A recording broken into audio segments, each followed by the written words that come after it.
জীবন দিতে পারে তাহলে পুরো পৃথিবীর 200 কোটি মুসলমান আমরা জীবন দিতে রাজি আছি।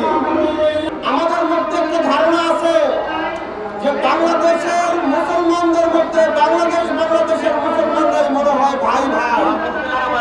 বিষয়টি কিন্তু তা নয়।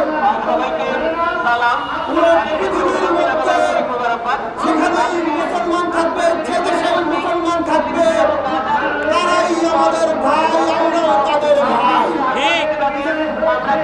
সংগ্রামী বন্ধুগণ, আমরা যারা চিত্রজগতে আছি, মিডিয়াতে আছি, আমাদের মধ্যে একটা ধারণা কাজ করে আমরা যদি ইসরায়েলের বিপক্ষে কথা বলি আমাদের আমেরিকার ভিসা হয়তো বন্ধ হয়ে যেতে পারে। সংগ্রামী বন্ধুগণ, আমি শুধু একটি কথা বলতে চাই, মুসলমানের তাজার রক্তের উপরে কখনোই আমেরিকার ভিসা একজন মুসলমানের কাছে মূল্যবান হতে পারে না। আমাদের কাছে সবচেয়ে বড় মূল্যবান হচ্ছে আমাদের মুসলমান ভাইয়ের রক্ত।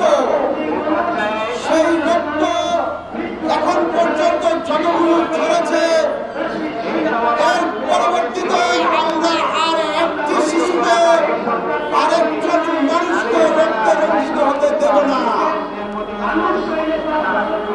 আমরা সেই ইসরায়েলকে বলতে চাই, ফিলিস্তিনের শিশুদের উপরে আপনারা যেভাবে হত্যার আক্রমণ শুরু করেছেন, ফেসবুকের কল্যাণে আমরা দেখতে পাচ্ছি একটি বোমা কুকুর যদি একটি শিশুকে বাঁচানোর জন্য জীবন দিতে পারে তাহলে পুরো পৃথিবীর 200 কোটি মুসলমান আমরা জীবন দিতে রাজি আছি। সংগ্রামী বন্ধুগণ, ইসরায়েল যেভাবে মানুষ মুসলমানকে গড়ে হত্যা করছে, ফিলিস্তিনের মুসলমানদের একটাই অপরাধ, তারা আল্লাহকে বিশ্বাস করে, তারা মুসলমান ধর্ম পালন করে, এটাই তাদের অপরাধ। আজকে বাংলাদেশ থেকে যেভাবে আওয়াজ উঠেছে, এইভাবে যদি সৌদি আরব থেকে, মিশর থেকে, অন্যান্য